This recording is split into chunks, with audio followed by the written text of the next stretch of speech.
Yesterday, I talked about emotional regulation in real family life, not the calm, peaceful Instagram version, the actual version. End of term, kids are tired, everyone's overstimulated, you've got family visiting, siblings are fighting, there's noise, lots of noise before bedtime, and neighbours definitely questioning your life choices. And today, I just wanted to take that one step further because our children are not listening to what we tell them about emotions. They are watching what we do with ours. They learn how to express emotions by watching us. They learn how to respond to stress by watching us. They learn what anger means by watching us.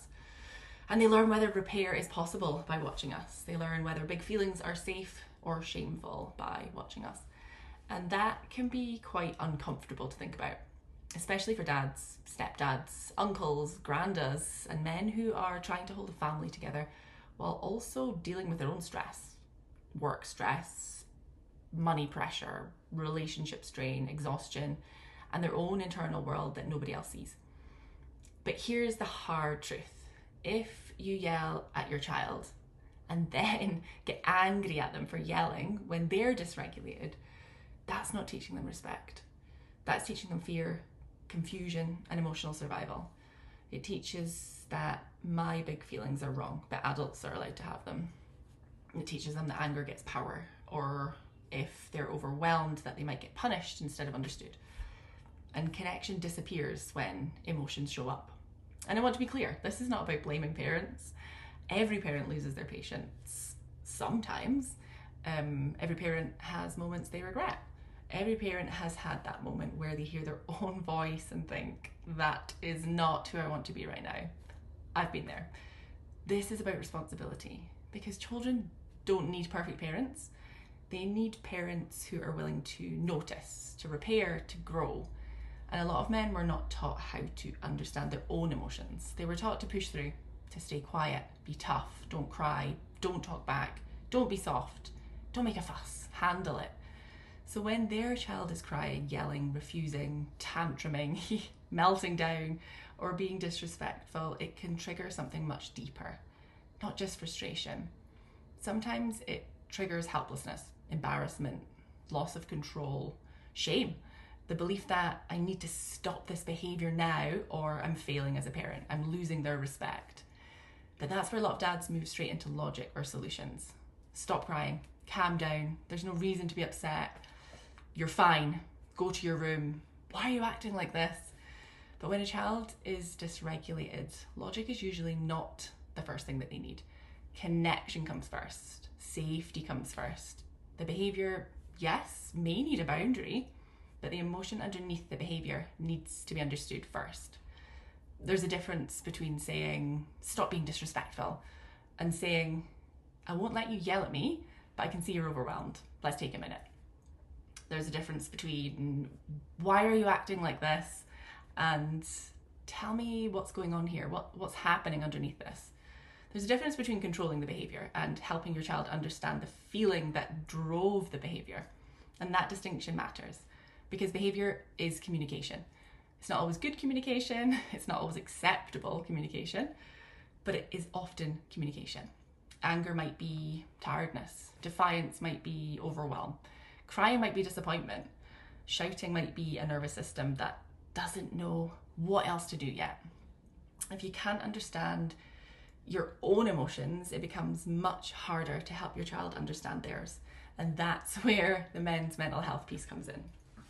If you learned to shut down, you may see your child's emotions as too much. If you learned anger was the only acceptable emotion, then anger may become your default. If you learned vulnerability was weakness, your child's vulnerability may make you feel uncomfortable. And if you never had repair modeled to you, apologizing to your child may feel like losing authority. But repair isn't weakness. Repair is leadership.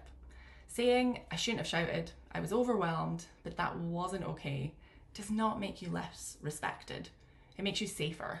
It teaches your child people can make mistakes and take responsibility. Big emotions can be talked about. Anger does not have to become damage, and connection can come back after conflict, and that is powerful. And as we move into the summer holidays, this really matters because summer can be brilliant, but it can also be loud and messy and expensive and overstimulating, exhausting, routine breaking. Kids are out of school, work still exists, bills still exist, relationships still need attention, everyone is tired in different ways. So the goal is not to become a perfectly calm parent, the goal is to become a more aware one. So before you react, ask yourself, am I responding to my child or am I reacting from my own overload? Am I trying to teach or am I trying to control?